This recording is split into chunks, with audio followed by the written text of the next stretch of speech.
మన ప్రభువును రక్షకుడైన యేసుక్రీస్తు వారి శ్రేష్టమైన నామంలో బెతస్తా విడుదల పరిచయం తరపున మీకు ప్రేమపూర్వకమైన వందనాలు. ఇది వాక్య ధ్యానము.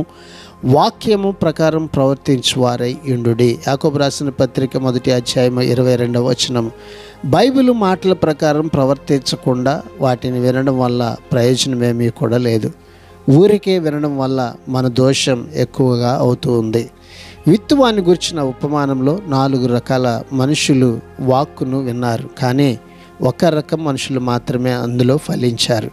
యూదులు వాక్కును చదవడంలో వినడంలో దిట్టలే, కానీ తాము విన్నదాని ప్రకారం ప్రవర్తించడంలో అంత గట్టివారేమీ కాదు. క్రైస్తవులు అనబడిన వారు అనేక మంది వారి పాప విముక్తి కోసం దేవుని వాక్కు చెప్పిన దాన్ని చేయలేదు, కాబట్టి శాశ్వతంగా వారు నశించిపోయారు. కొంతమంది దేవుని వాక్కు ప్రకారం చేయలేక వారికి కలిగిన బహుమానాన్ని పోగొట్టుకున్నారు.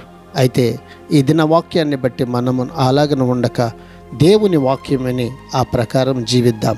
అట్టి కృపను ధన్యతను దేవుడు ఈ దినాన్ని మనందరికీ దయచేయును గాక. ఆమెన్.